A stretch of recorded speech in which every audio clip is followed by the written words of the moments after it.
Twinkle twinkle little star, how I wonder what you are. A young girl's voice echoed from the deep hallway. The familiar nursery rhyme had an icy edge to it. Her voice was completely flat, like a cold woman trying to sound like a little girl. The flashlight shaking in my hand seemed to be playing along with her. I'm the security guard at this school. Frank, the guy I took over from, told me this place used to be a cemetery and that I should never leave the security office after 10 p.m.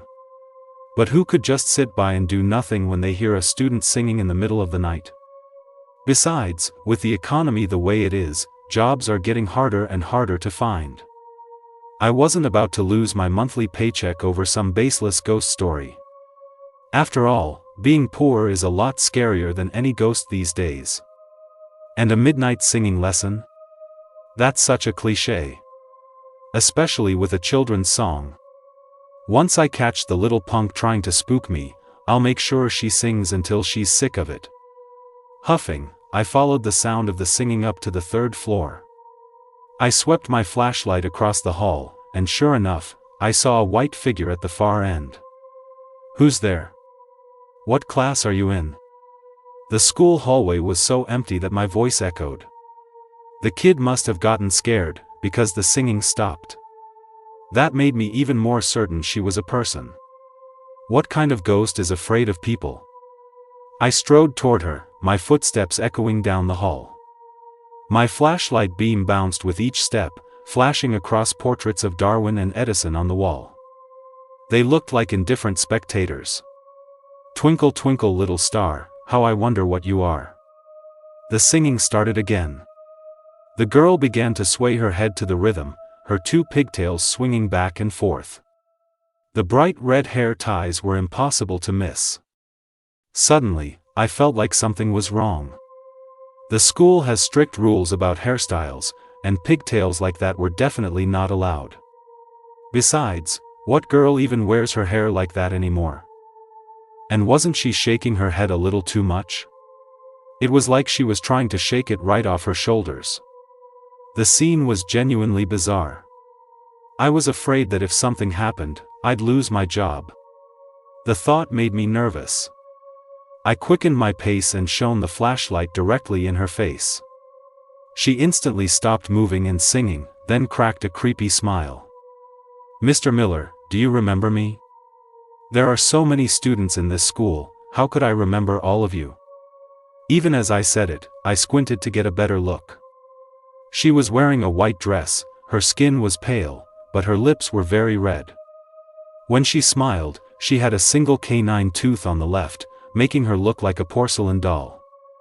Mr. Miller, you really don't remember me? Don't try to get familiar with me. I flashed the light in her eyes to try and scare her, but she just stared back at me without blinking.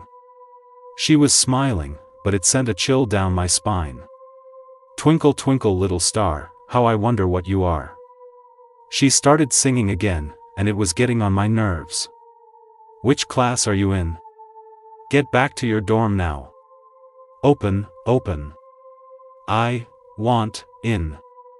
As she sang the last few words, her voice became choppy and hoarse, like a broken old tape recorder.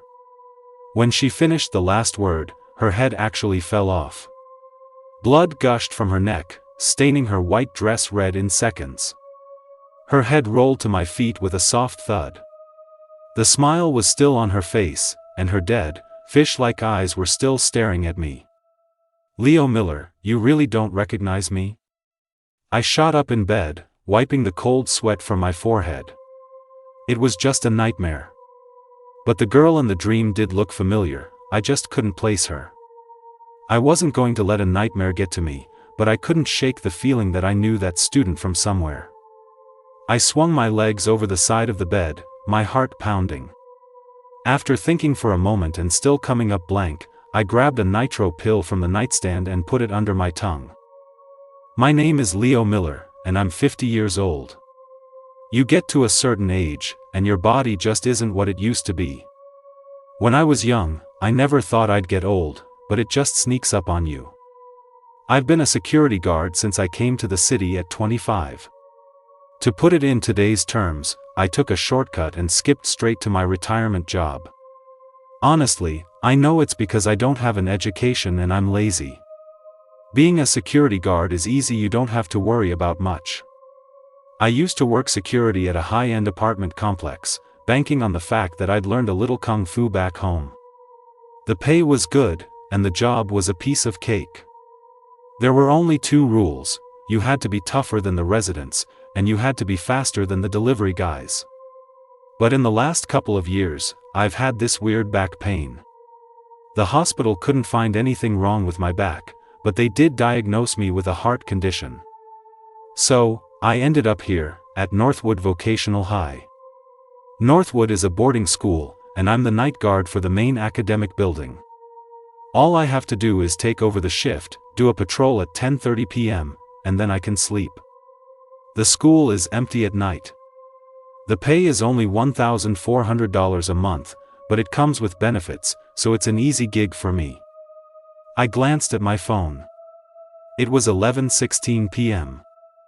I sat on the edge of the bed for a while longer, but I still couldn't remember who that girl was. I decided not to dwell on it, scrolled through some videos on my phone, and gradually started to feel drowsy. I drifted off into a heavy sleep. Maybe because I'd woken up in the middle of the night, I slept soundly. I had to do another patrol at 5:30 a.m. and was afraid I'd oversleep. But when I woke up, the sky seemed unusually dark. I picked up my phone to check the time. 11:16.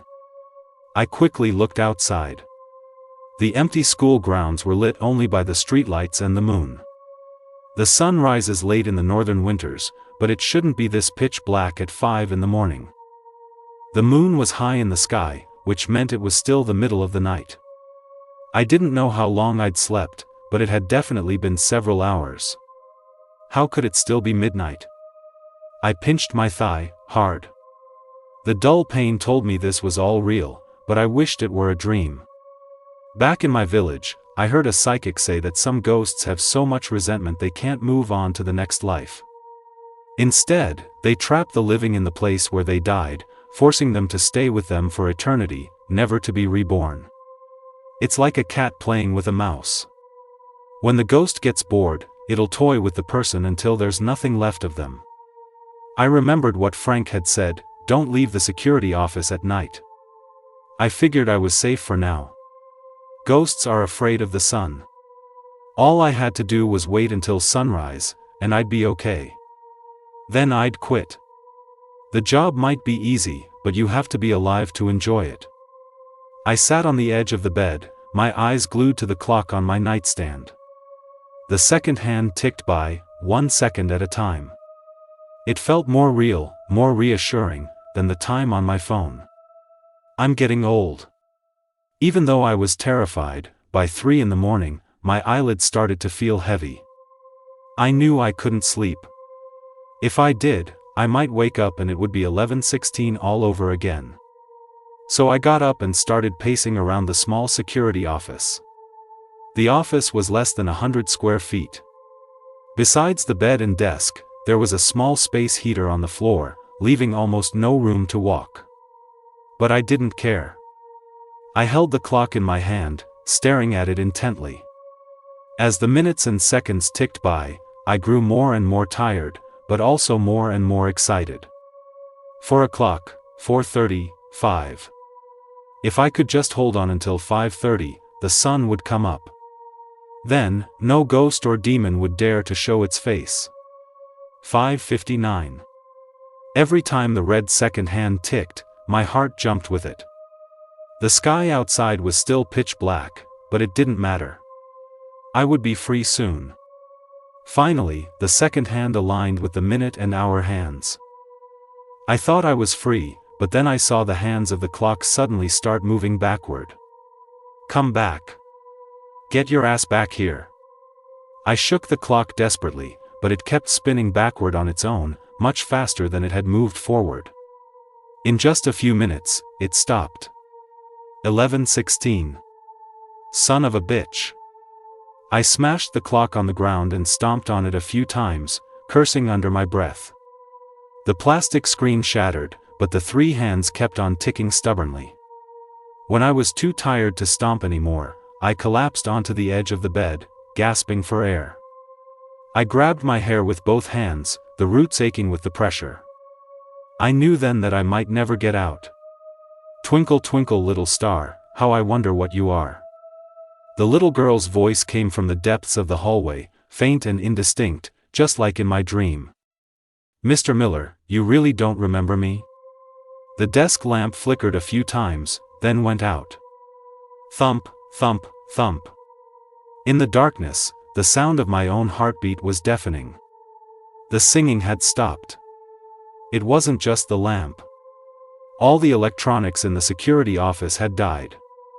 The power must be out. I could handle everything else, but the northern winter nights were brutally cold. Without the space heater, and with no heating in the office, I could feel the temperature dropping within minutes. I could probably last a few more hours, but who knew how long this night would really be? I paced back and forth. It wasn't just my body that felt cold, a chill was seeping into my very soul. I knew this was the ghost's way of forcing me out. But I'd rather be killed by a ghost than freeze to death in here.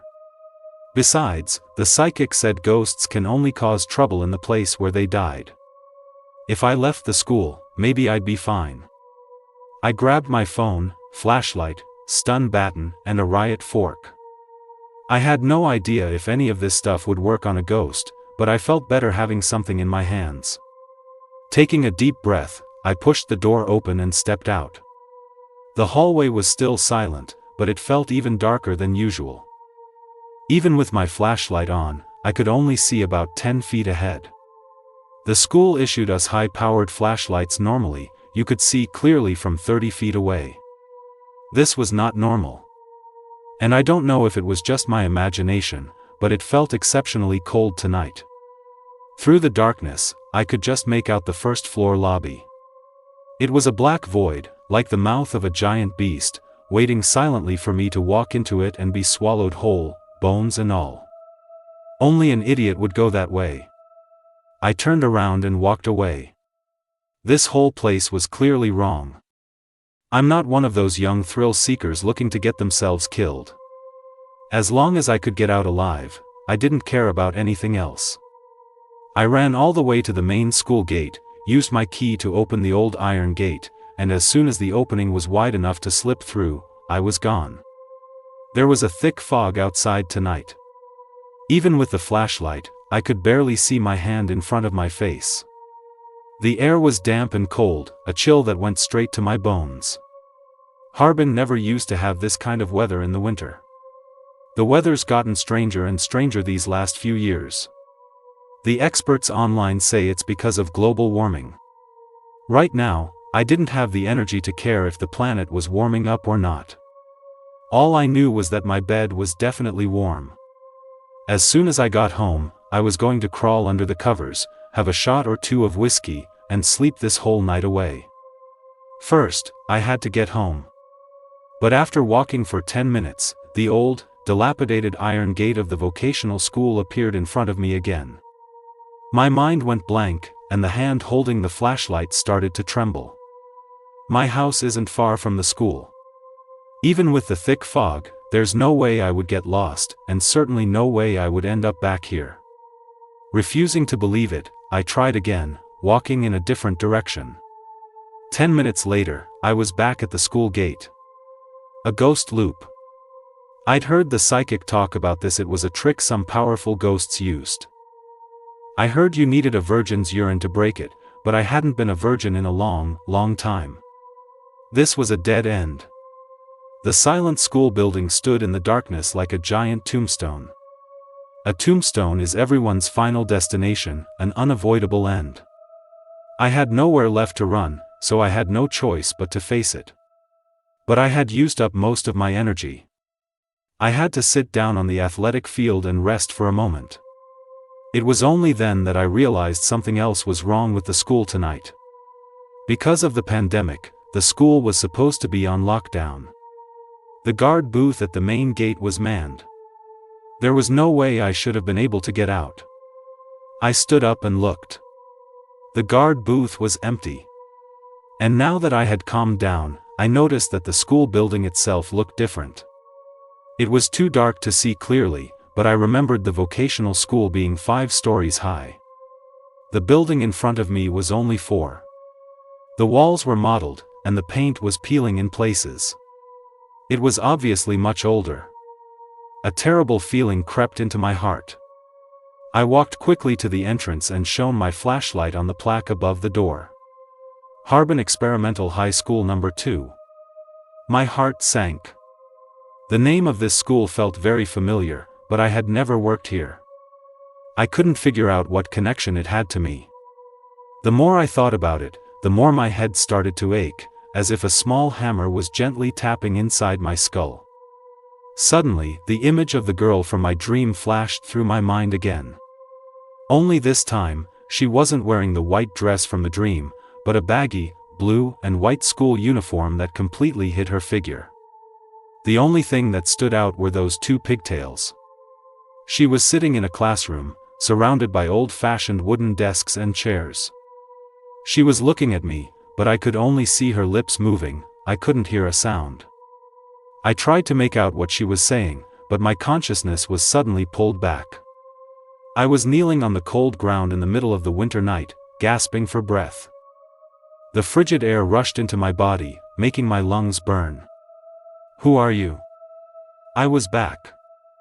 I still couldn't remember who the little girl was, but she had to be connected to me somehow.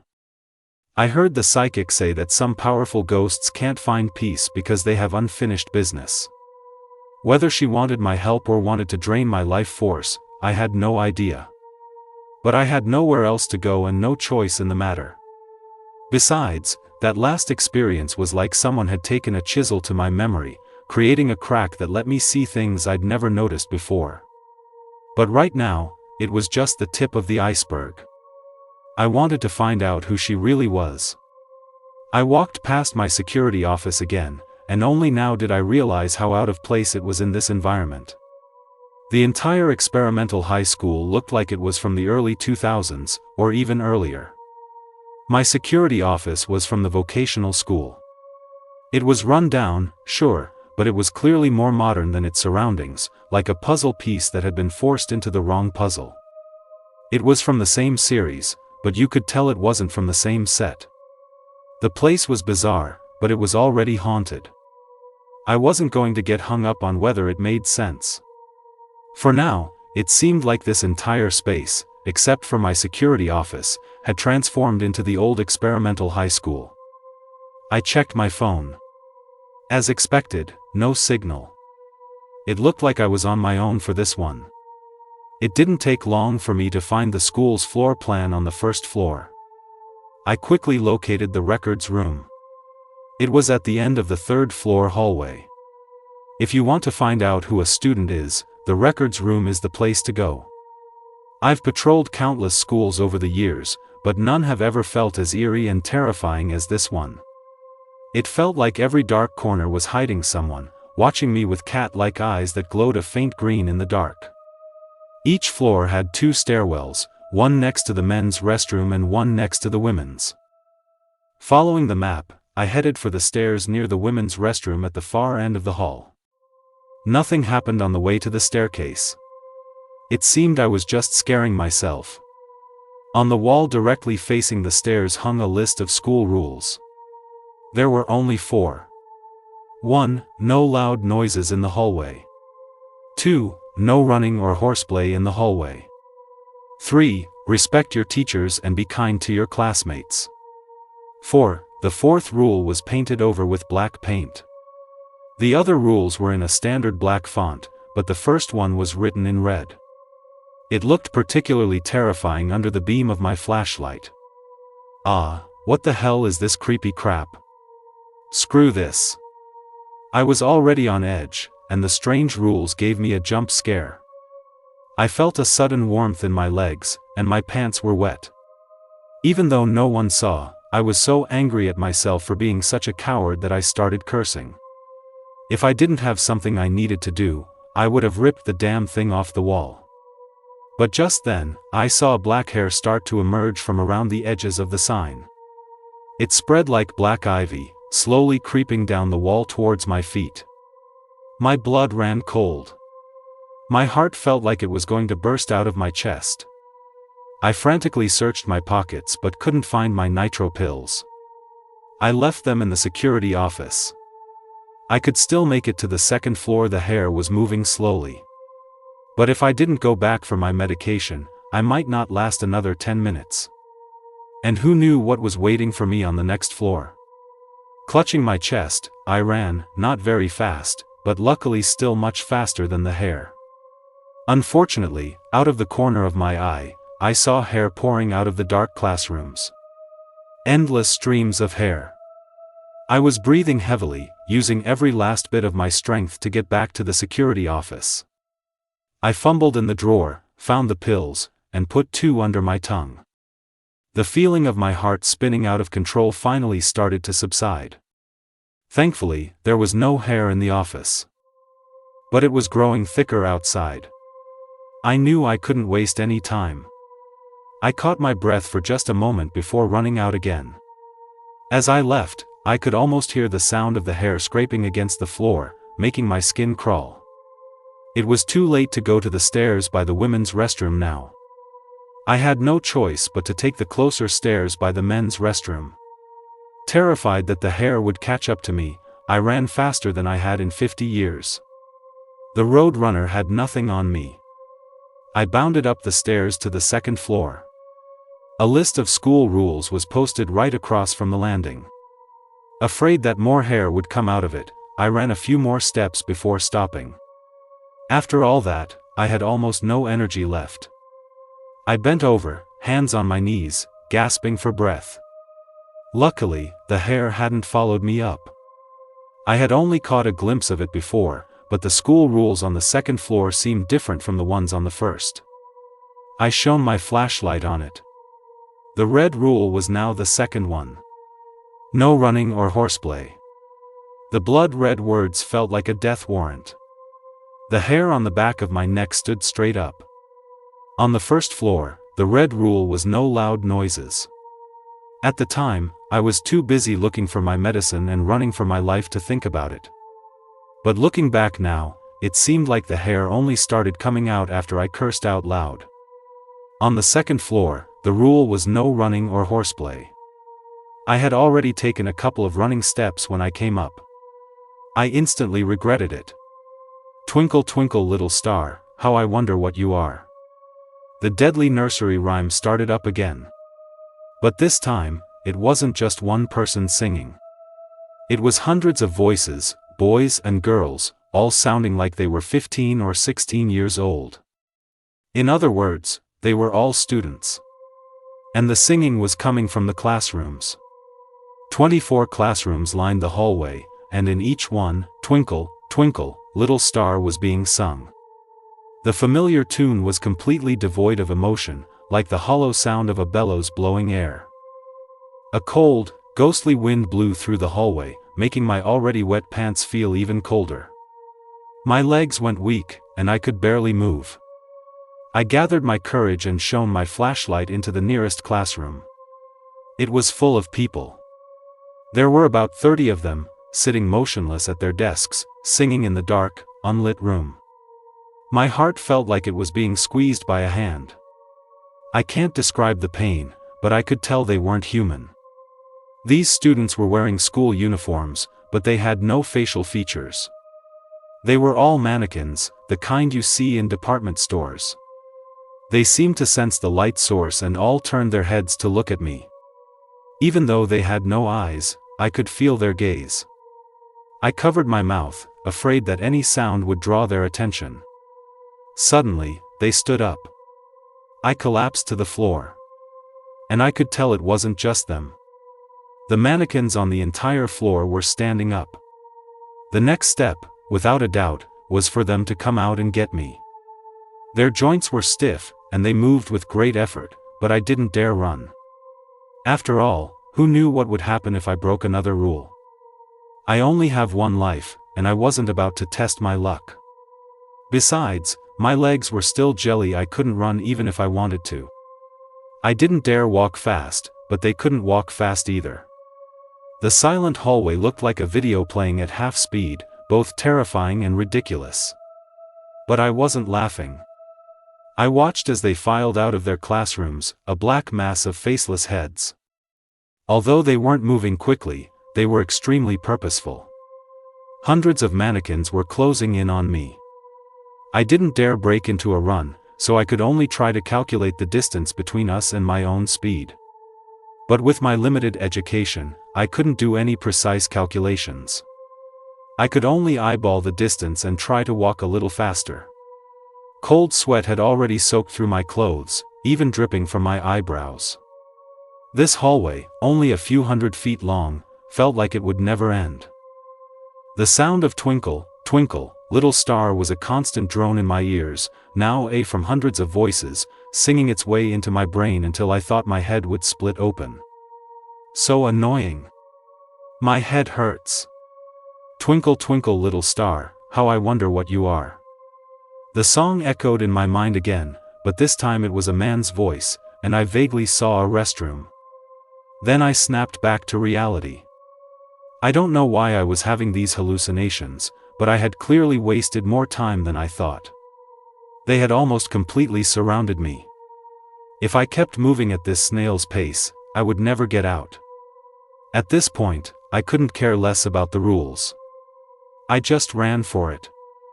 The moment I started running, they started running too, with the speed of an Olympic sprinter. So that was it. Once I broke the rule, their speed increased.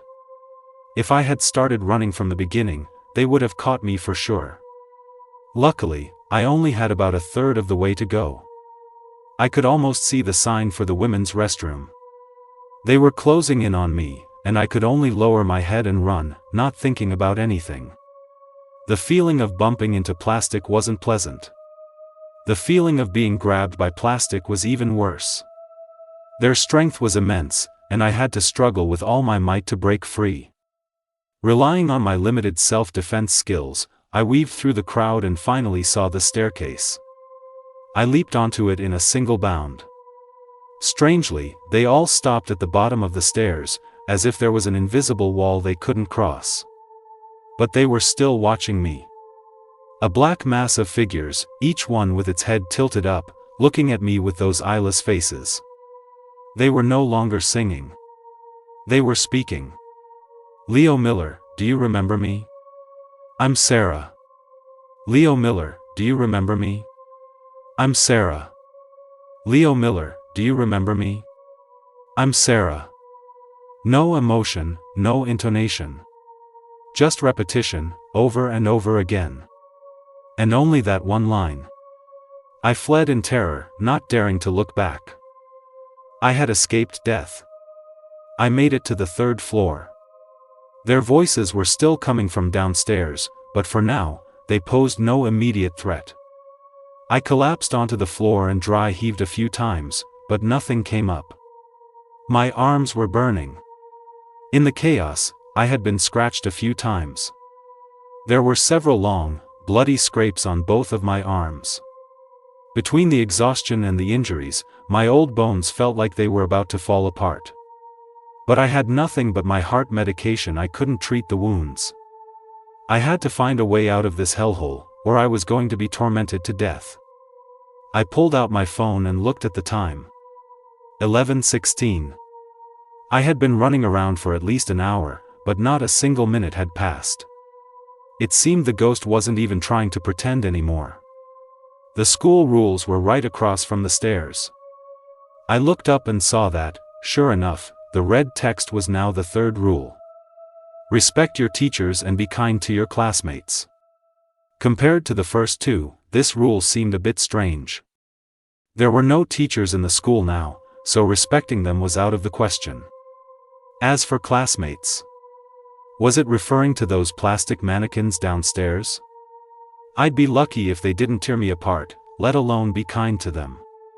But the records room was on this floor. No matter what, I could find out what happened back then.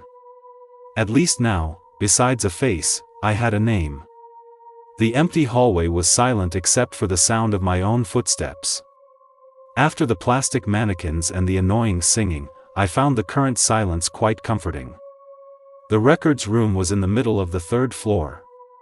Nothing happened on the way there, but I had a feeling this was the calm before the storm. Inside, there was only a single desk by the door. The rest of the room was filled with rows and rows of filing cabinets, each one organized by year. 24 cabinets, from 1978 to 2002. It was only then that I realized I had no idea what year Sarah was a student. With so many files, I had no idea where to even start looking. Frustrated, I pulled out a random file. It was blank. I pulled out a few more. They were all the same. I went down the rows of cabinets, looking at each one. The files themselves had no writing on them, but the covers were in various states of wear, some new, some old. I figured 1978 must be the year the school was founded, and 2002 must be this year. I had been wondering why the equipment and decor here were so outdated. A ghost's illusion is often based on the time of their death.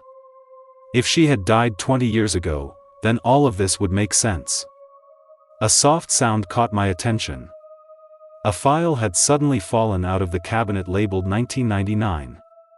I quickly walked over and picked it up. The cover read Class of 1999, Section 3. Senior Class, Section 3.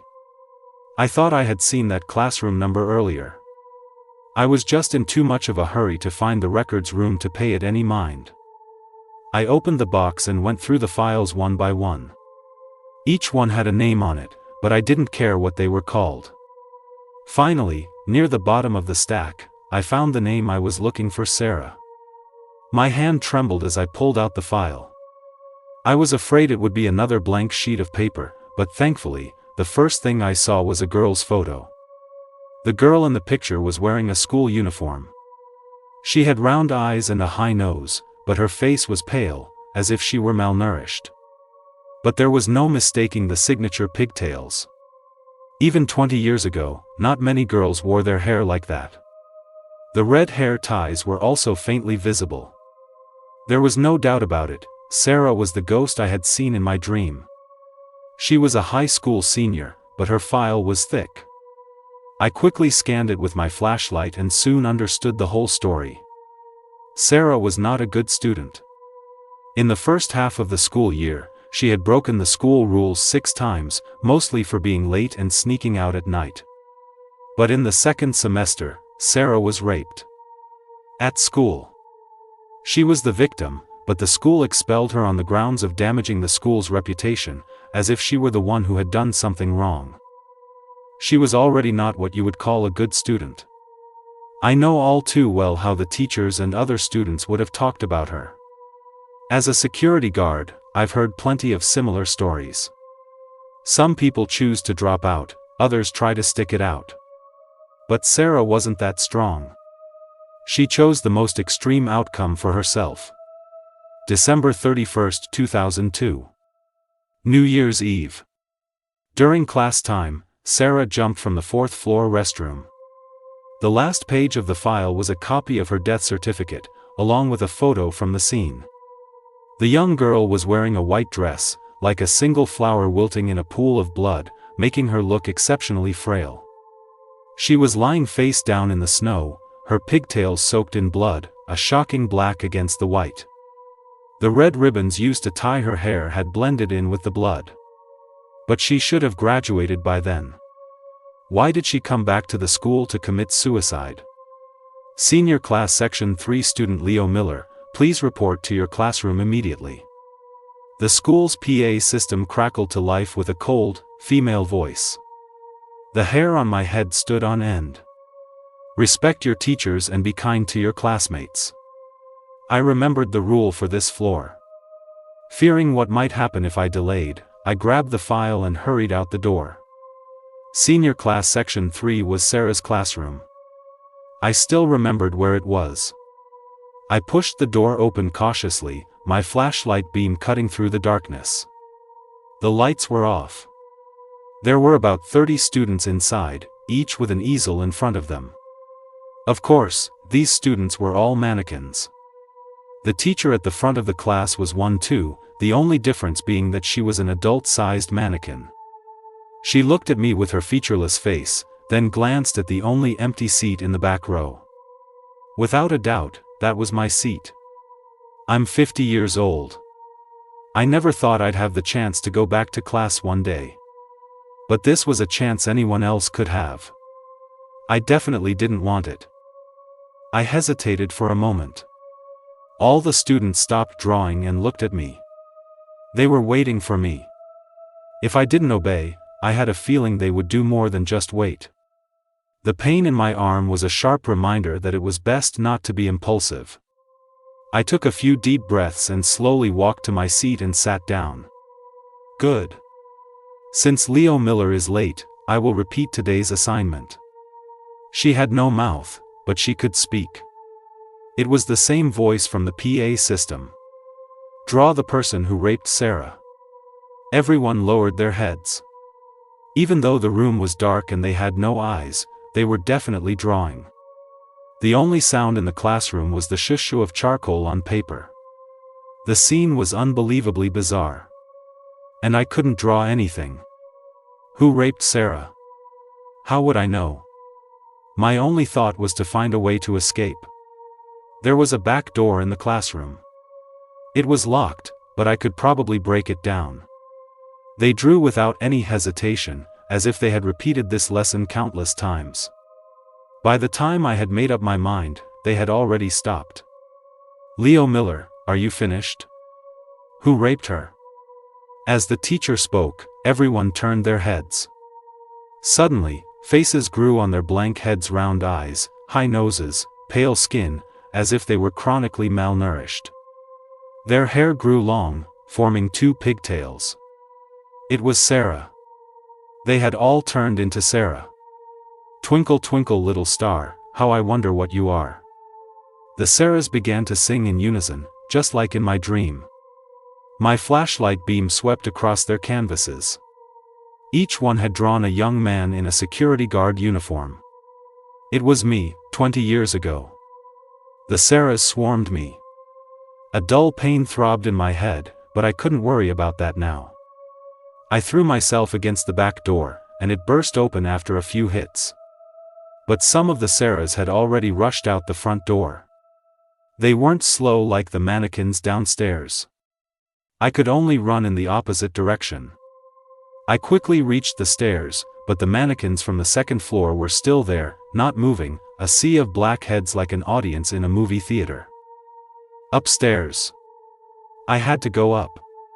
My head felt like it was being split open with a hammer, but there was only one word in my mind: run. I stumbled up to the fourth floor. The school rules were right in front of me. The fourth rule, the one that had been painted over, was finally revealed, written in blood-red letters: do not rape female students. My mind exploded as a flood of memories rushed in. With my last bit of strength, I ran into a stall in the women's restroom. My name is Leo Miller. I'm a security guard. I have two secrets. One is gambling. The other. I have a fetish for women's underwear. So I often steal panties and bras that are left out to dry. I've been caught a few times, but the stuff isn't worth much, so it never led to a criminal case. The worst that could happen was getting fired. A security guard makes a little over $1,000 a month. I could always find another job at another school. I didn't care. Because of my habit, I could only work at boarding schools. Harbin Experimental High was one such school, and it was my new job. The window of the fourth-floor women's restroom faced the girls' dormitory. I often came here during my night shift to look for targets. Until June 5, 2002, the night before the college entrance exams. The students were going wild. Some had smuggled alcohol into their dorms, and the dorm supervisor turned a blind eye. I saw the girl named Sarah. She was changing her underwear in her dorm room without pulling the curtains. On a whim, I took a picture. Once I had the photo, underwear wasn't enough for me anymore. But the next day, they all left for the exams. I was disappointed, but I thought that was the end of it. After all, I didn't even know what college she went to. Until that winter, when Sarah came back to the school for a Christmas event. I found her. When I showed her the photos, she was terrified. She fought back with all her might, hiding in a bathroom stall. I went from stall to stall, looking for her. To scare her, I sang that nursery rhyme. Twinkle twinkle little star, how I wonder what you are. In the last stall, I opened her door. All the school surveillance cameras were under maintenance on Christmas Day. It was the perfect, untraceable opportunity. She cried and wanted to call the police. I threatened to post the photos online if she told anyone. Sarah fell silent. I thought she had accepted her fate. Until 6 days later, on New Year's Eve, she jumped from the school building. I was afraid the police would connect it to me, so I planned to skip town that night. But my loan sharks saw me. They thought I was running out on my gambling debts, so they came after me. $2,000. Back then, it was a decent amount of money. Taking a beating for it wasn't the worst thing. But they cracked my head open and smashed my phone. All the photos and files were gone. And my memory of that time at the school was gone too. Later, the police questioned me a few times. They suspected me, but they had no concrete evidence. They even brought in a lie detector expert, but I truly didn't remember anything. The expert was stumped. Eventually, they had to let me go due to insufficient evidence. I quickly found another security job at an apartment complex. 20 years have passed in a flash. It was only today that I remembered that person was really me. I relived what I did back then, over and over. It was the only way to make the headache go away. When my consciousness returned, I found myself still in the bathroom. I don't know how much time had passed, but the sound of footsteps outside was gone. I quietly pushed the door open a crack. There was no one there. The bathroom was a dead end. If I stayed here, I would just be waiting to die. If I was going to run, it had to be now. Leo. Sarah's voice came from above me. My blood ran cold. I looked up. A pair of pigtails was hanging over the top of the stall. She was perched on the neighboring stall, looking down at me. How long had she been watching me? A minute? 10 minutes? An hour? I didn't know. You can't run this time. She suddenly lunged at me, her speed impossibly fast. Ah! The sun is up. I sprang up like a jack in the box, my eyes flying open. The bright light stung, and I instinctively shielded my face with my arm. Leo Miller, male, 50 years old. Do you have anything else to add regarding the 2002 rape of Sarah? A woman's voice came from above me. It took me a moment to adjust to the light. The first thing I saw was a sign on the wall: confess for leniency, resist for severity. The room was small. In front of me was a large glass wall. I knew someone was watching me from the other side. I was in an interrogation room, sitting in something that looked like a space capsule. Wires with electrode patches were attached to my head. What is this thing? It's the OT-1 model full immersion holographic simulator, the latest product from Daybreak Corporation. It can simulate a completely realistic gaming experience. It's past the experimental phase but hasn't gone into mass production yet. You are its very first player. Holographic simulation. Daybreak. This time, it was a man's voice. A flood of unfamiliar terms rushed into my brain. I could only latch onto the word game. This was a game? So it was all fake? I'm afraid not, Mr. Miller. This gaming experience was generated based on all the evidence from the 2002 Sarah case. The horror elements were added based on expert advice, to help awaken your lost memories. This special interrogation was fully recorded, both audio and video. And that, of course, includes the confession you just gave. It was the woman's voice again. The confession she was talking about was, of course, everything I had just remembered. I couldn't believe I had actually said it all out loud. I had been in this interrogation room 20 years ago. But this time, I wasn't getting out. Epilogue. 2 police officers entered the interrogation room to take a new statement from Leo Miller. They were the best in the department, and with Miller's psychological defenses completely shattered, they were certain they would get the answers they needed this time. "Mr. Jacobs, thank you again for your cooperation in this investigation. I'll leave Officer Chen to handle things here. Let's talk back in my office," said a female police officer nearing retirement. She was the woman who had been speaking earlier. Beside her was a middle-aged man in a suit and tie. "It's our civic duty. We're happy to help. But, Captain Wallace, there's one thing I still don't understand." "Go on." Captain Wallace led the way, with Mr. Jacobs walking beside her. "Our product hasn't been tested on the market yet. Why were we in such a rush to use this method for interrogation? Wasn't it a bit aggressive? The statute of limitations for rape in our country is 20 years at most. We were out of time. Besides, if we had waited for your device to be released to the public, the suspect would have likely been on guard, and the effect wouldn't have been nearly as good." "I see. That makes sense. I hadn't considered that." As they were talking, they reached the door to Captain Wallace's office.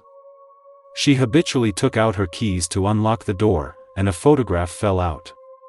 It was a picture of a little girl with pigtails, holding an ice cream cone and smiling with a sweet, innocent joy. Below the photo, a line was written in pen. "Happy 8th birthday to my beloved daughter, Sarah. May you have a life of health and happiness."